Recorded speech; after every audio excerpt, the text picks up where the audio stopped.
Good morning and welcome back, ladies, gents and Pikachus, to another analysis and breakdown of the Qur'an of the Muslims. Yes, we are back once again to break this thing down verse by verse into factual, logical statements in English, the best language ever, so that you and I can understand who or what is Allah, what does he mean by the contents of his book here, and more importantly for us as non-believers, how does this affect us in our lives today?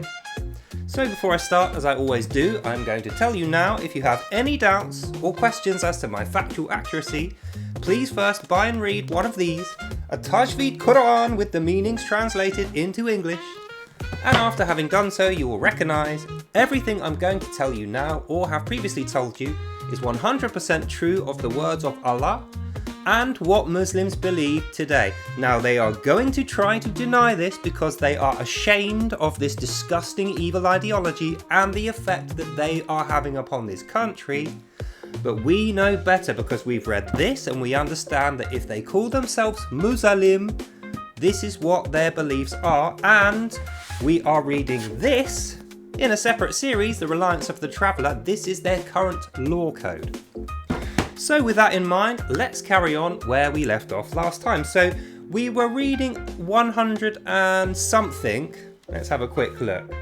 We read up to 112 and we had got past, Allah doesn't spend a lot of time instructing his Muslims or guiding them, but he spent rather a long time whinging about Moses and the Jews, saying how evil and bad they are and how it's just up to them to turn to Islam, and if they don't, well, we're just going to have to kill them all.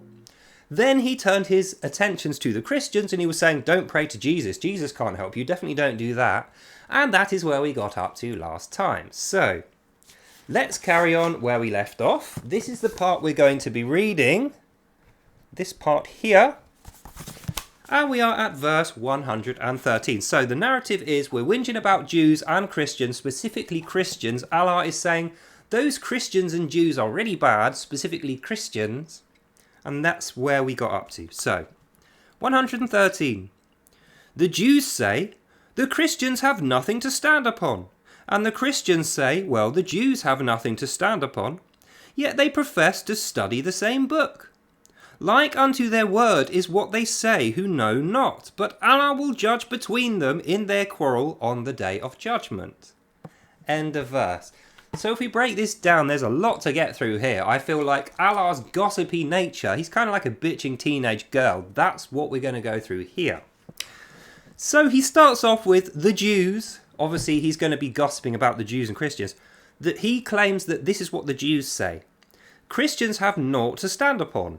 Now, Christians and Jews don't have this argument. This is just a notion that he has spread within Islam, that we Christians and Jews don't agree with each other. We do. We do read the same book. Their Torah is the Old Testament.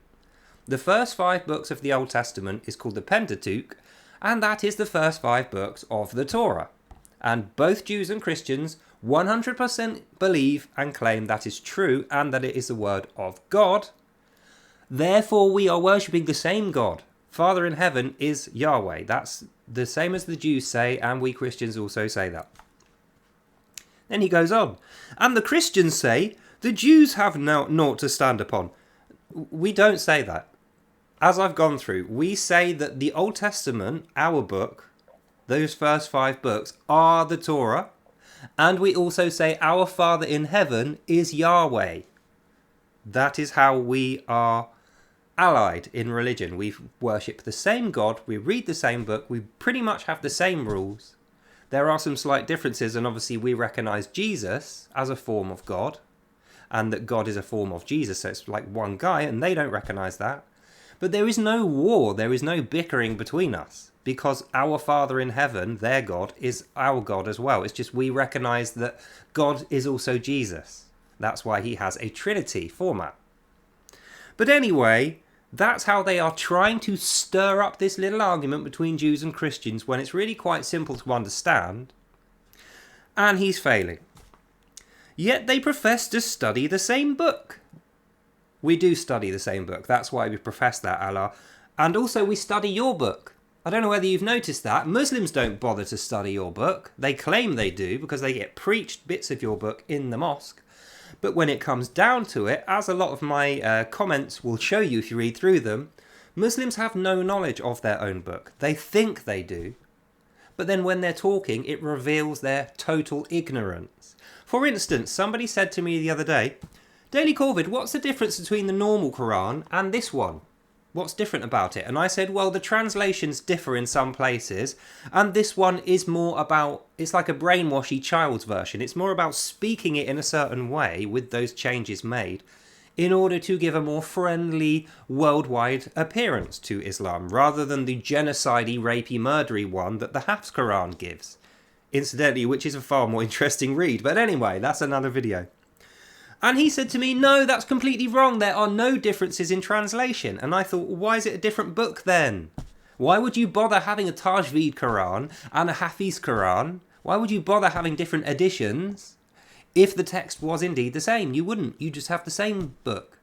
So we know that guy only thinks that because he's been preached it in a mosque and it is lies, and therefore he has not read either Quran. Otherwise he would know one is not the same as the other, and the translation is the main difference. So anyway, point 1, Jews and Christians arguing. No, they're not. Point 2, they worship the same book, but they say different things. No, they don't. Point 3, Jews and Christians are not friendly. Yes, they are.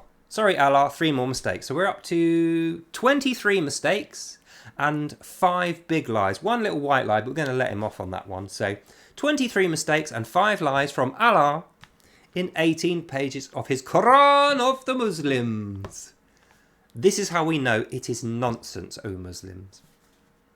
So then he finishes off that verse by saying, like unto their word is what they say who know not. Now this is a very poorly constructed sentence, and I think it's because they've taken the original Hafs Quran version, which is more accurate, and tried to tweak the words. And I can tell you that the Arabic bit here doesn't actually match that. That's not what the Arabic says. But anyway, they asked me to do this. This is what you asked for, Muslims, so this is what you're going to get. Let's break it down. Like unto their word is what those say who know not. So he's saying, like their word, they speak, but they don't know anything. So they're saying their book is wrong. When they speak from the book, they're wrong. And that's like what they say about their book. Because they're speaking from a book that's wrong, they are also wrong when they speak. But Allah forgets that we have the internet now, and we have archaeology. So we know this book here, his Quran of the Muslims, is actually ripped off and stolen from this book here, which is the book of the Jews and the Christians, the Holy Bible. So Allah, if we are wrong because we're speaking out of our book, this is also wrong because this is taken from our book, which is why you have Jesus, Joseph, Mary, Aaron, you have all the prophets, you have virtually all the same stories, you have David and Goliath, you have the children of Israel. All of your narratives, characters, judgments and parables are stolen from the book you just said is wrong. And that's how we know you are flipping ignorant morons, and your God Allah and his Prophet Muhammad are retards. That's what that means. And we carry on. So the next verse is a little bit longer, but we're going to make sense of it because we have to do this holy text, if that is indeed what it is. It's not. We have to do it the justice that the Muslims want us to give it, or they will have cause for complaint. So 114. And who is more unjust than he who forbids that in places for the worship of Allah? Allah's name should be celebrated, whose zeal is to ruin them. It is not fitting that such should themselves enter them except in fear. For there is nothing but disgrace in this world and in the world to come, and exceeding torment for them. End of verse. See, I told you, you can't get through like 2 sentences without putting a threat in there. That's the tormenty bit at the end there. So let's break it down. What does Allah or Muhammad mean in this verse 114? And who is more unjust than he who forbids that in the places of worship of Allah? So he's saying, who is more unjust than those Christians and Jews who forbid believing in Allah and reading only the Quran? Who could be more unjust than a free democratic religion which you choose and that doesn't want to kill you and is quite happy for you to not believe in it? Who could be more unjust than that? Oh, definitely the Muslims, who will kill you if you believe in anything else and are quite happy to lie to you in order to make you believe. And when you believe and you come to the knowledge of this scripture, you are then compelled by law to tell lies to other people in order that you cannot be discovered, that your entire scripture is nonsense. Who could be more unjust than those guys, you know? Allah's definitely just. And it's worth actually remembering Allah's version of justice. As outlined in a more modern book, The Reliance of the Traveller, Allah's version of justice, I've got the page earmarked, is the jihad. Jihad is justice. Allah's justice is the jihad. The jihad is Allah's justice. What is the jihad? Jihad means to war against non-Muslims, signifying warfare to establish the religion of Islam. That's what Allah means when he speaks of justice.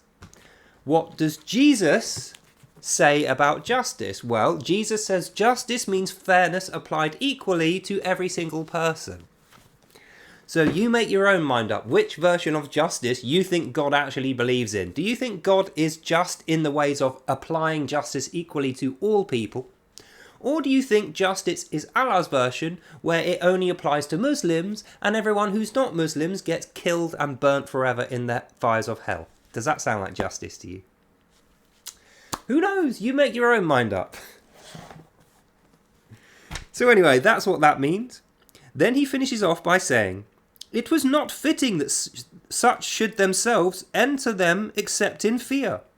So he's saying Muslims are able to go anywhere into any temples and worship Allah, that's fine.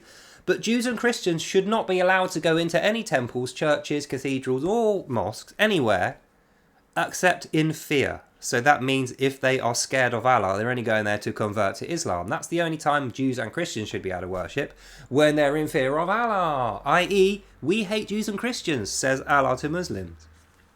But it's a religion of peace, honest, trust me bro. That's what that means. And then he finished off by saying, "For them there is nothing but disgrace in this world and in the world to come, an exceeding torment." And he's talking about shoveling bodies of dead Christians and Jews onto his evil fire to burn forever. Like he describes in his justice in the Reliance of the Traveller. So you can see where this is going. This is not a religion of justice. This is not a religion of righteous morality. This is not a religion of peace. This is quite clearly a foamy-mouthed, psychologically damaged religion of rape and murder and conquest, genocide and war, and slavery to Allah, who is Satan.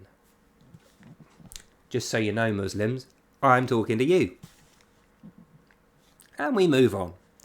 115. Oh, this is the bit where Allah claims the whole world and gives it to Muslims as an excuse to go to war with everyone else because they've obviously stolen it. So we're all now thieves. Thanks a lot, Allah. 115. To Allah belongs the east and the west. Whithersoever ye turn, there is the presence of Allah. For Allah is all-pervading, all-knowing. That's weird. There's two mistakes there. All-pervading should have a space between it, and pervading should have a small p. Look, let me show you it. It looks really weird. See that bit there? Look, in the presence of Allah, for Allah is all-pervading, all-knowing. Look how they've done all-knowing and all-pervading there. It's very weird, isn't it? 33, 34 mistakes for Allah in his perfectly preserved, divinely truth text. And also 6 lies, because I think we know for sure Allah does not own east and west, because he's only in the east. West he doesn't own. If Allah did indeed have power over all things and own the west, like he claims, I wouldn't be a thing. This wouldn't be a reading. This video wouldn't be a thing. You watching this wouldn't be a thing. We'd all just be worshipping Allah and waiting for our holy virgins after having killed all the Jews and Christians.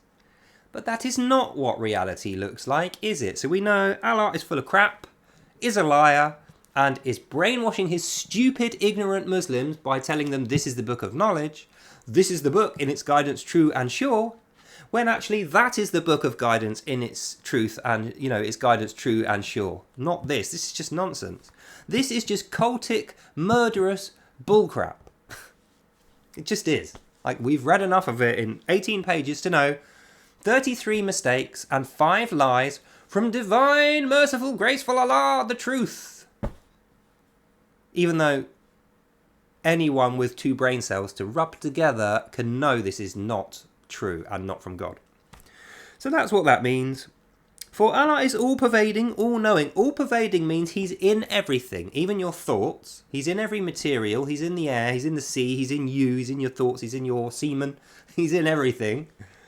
And all-knowing means he actually knows what you're going to think before you think it. So what Allah is doing here is saying, don't even think about it, Muslims. If you're thinking about Jesus, fucking don't, because I will know. That's what Allah is saying here. He's speaking to his Muslims after saying, don't believe Christians and Jews, they're evil. No, don't trust them. Their book's rubbish. Their religion's rubbish. They're not even evil. They shouldn't even be allowed to worship. But if you do think about them, oh Muslims, oh fucking no. It's like a veiled threat to his Muslims.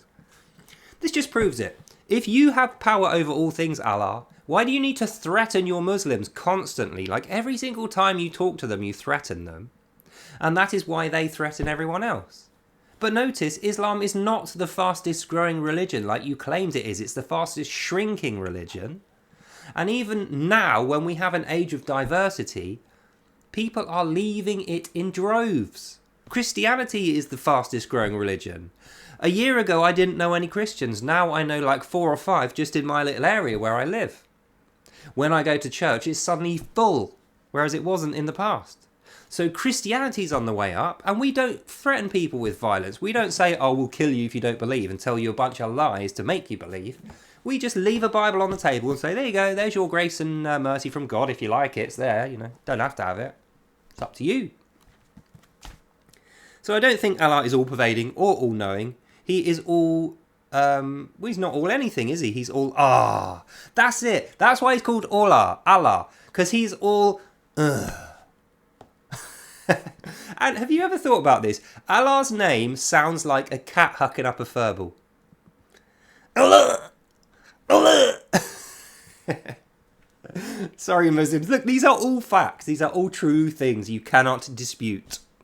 Well, you will anyway, because you're full of nonsense, but factually, you cannot dispute them. A moral, honest person would not dispute them, which is not you. And we know because we've read your law. So that's what that means, and we move on to 116. So continuing the narrative against the Christians, we're talking about the Christians still. They, Christians, say, Allah hath begotten a son, glory be to him. We don't actually say that. We don't say Allah hath begotten a son at all. We say Yahweh has begotten a son, but we don't say Allah has begotten a son because Allah is Satan and God has restricted Satan from ever reproducing. So Satan will never be able to have a child. That is why he says, Allah says he is not able to have a son. He cannot beget a son. Having a son is beneath him. He doesn't want a son because he is physically incapable because God has prevented him. Thank God for that. We don't want any more Allahs running around. They say, Allah hath begotten a son, glory be to him. Nay, to him belongs all that is in the heavens and on the earth. Everyone render worship to him. So if they were talking about God, that would be true. We do say those things of Christ, the Son of God. But we don't say that God is Allah. So that's a complete misnomer. But to be fair, he does have...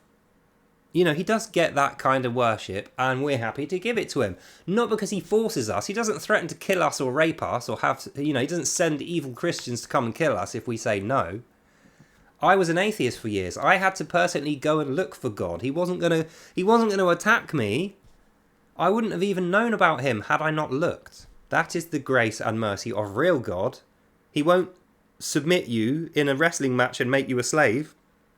You will wrestle him.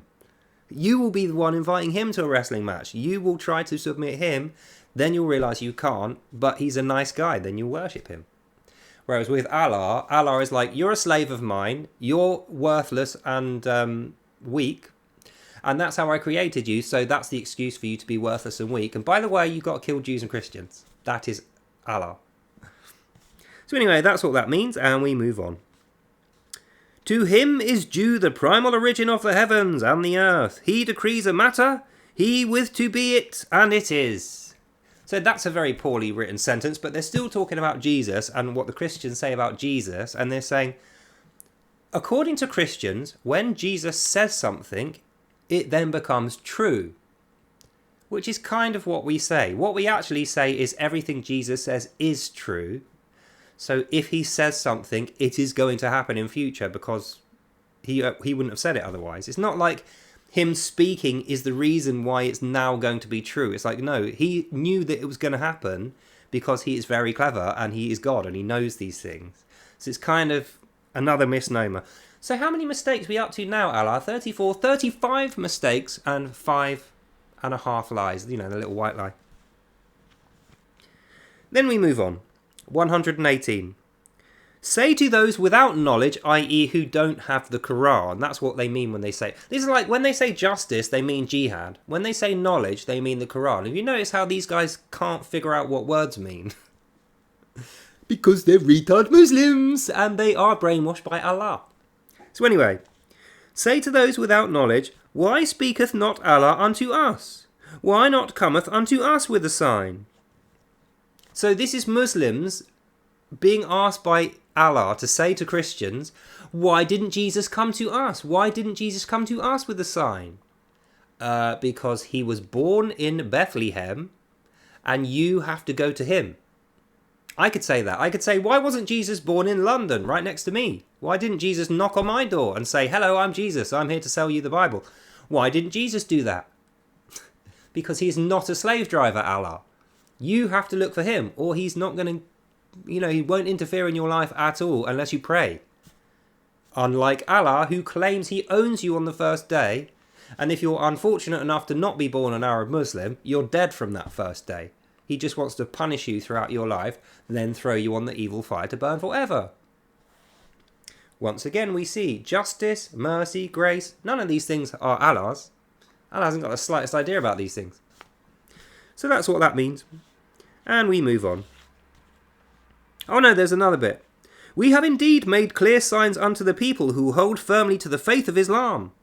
So now he's saying to his Muslims, Jesus didn't come to you and give you a sign. I gave you holy signs. Remember, all your ancestors saw those holy signs. And we remember from our reading what actually happened there. No one saw your holy signs, Allah. Allah proclaimed, I'm going to give you all holy signs now. If you don't see them, you're a pervert. And then 5 minutes later went, who didn't see him? Everyone who's a pervert who didn't see my signs line up over there. And all the Muslims went, no, we definitely saw them. We all saw them, definitely. And that was how they decreed that they'd all seen these holy signs. No one saw these holy signs.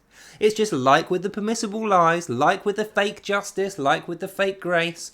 Everything in Islam is a lie. The holy signs were a lie. The admission that they had all seen them is a lie. They pass that on to their children who don't know any better. They're ignorant and it's a lie. Hence why there's no record of what these holy signs actually looked like, because nobody bloody saw them. So that's what that means, and we move on to the final verse, 119.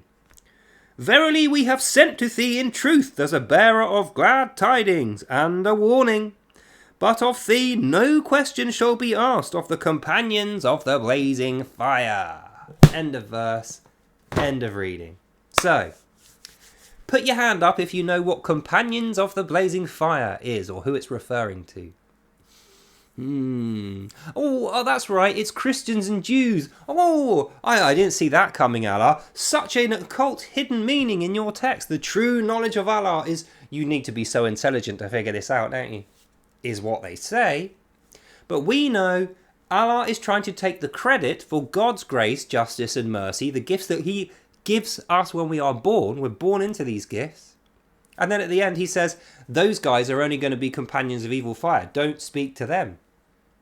Now, like before, why would you specifically say to your Muslims, Allah, don't even bother speaking to those Christians and Jews, and if you do, I will burn you? If you do, I will burn you suggests actually that they do have free will. Therefore, it is not predetermined. Therefore you do not have power over all things. Therefore it is not a straight path, you flippin' retard. Allah's a retard. I'm going to go on record and say that. Allah is a retard.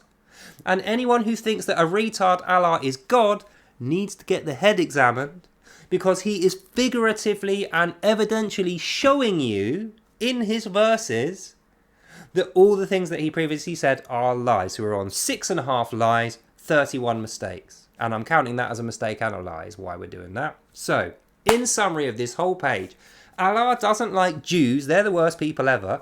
Christians are kind of like Jews, but they're not Muslims, so we don't like them either. They're all going to burn in hell forever. Islam, Allah worshippers who leave and become apostates, they're basically like Jews. They're just fake Jews. We don't like them either. All those guys are bad, and they're bad because Moses, remember?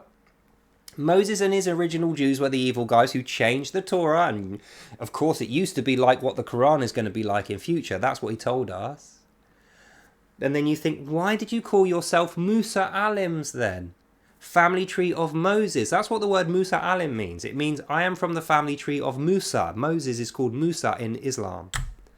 So if everyone in Judaism is bad a la Moses and his Jews, and then by proxy Christians and Jesus are bad because Jesus was a Jew in the family tree of Moses, why then, if all these Musalims are evil and bad and they're going to burn forever in hell, did you call your entire nation Musa Alims? Because you're a retard, Allah. And so are Muslims unless they wake up and realise this book is not knowledge, neither is it the truth. It is a load of flaming dung. It is the biggest load of Nancy Pants bullcrap I've ever seen or heard in my entire life, and anyone who believes on this virtually is guaranteed to have a bad life, get angry with the fact that they're having a bad life, blame it on the Jews, and then because they're not taking responsibility for themselves, never solve those problems and live in poverty and never have any fun in life. That's why Muslims are so angry and miserable. Because of Allah. But sure, keep worshipping Allah, guys. You go right ahead. Even though Israel are roundly giving you an arse whipping in the war that you started, and the rest of the world are slowly starting to catch on that your book is nonsense and that you tell lies to try and prop up this nonsense, even though some of your greatest treasures, like Lubna, she was a Muslim, she had some questions or doubts and tried to leave, you got other Muslims in her own family to threaten to rape and kill her. Everybody saw this. Now she's had to say that she's a Muslim in order to not be raped and killed by her own brothers and father. This is Islam, ladies, gents and Pikachus. Evil, evil, evil. Never trust Islam. That is the end of this video. I think I've made my point now. So I hope you enjoyed that and you learned something. God bless you all. And I'll see you lovely people in the next one. Bye now. Well, there you have it, straight from the horse's mouth. So Islam is retarded, Muslims are not very clever for believing on it, and we can hear more without lies. Islam dies, same time tomorrow. So until then, have a lovely day, God bless you all, and I'll see you lovely people in the next one. Bye!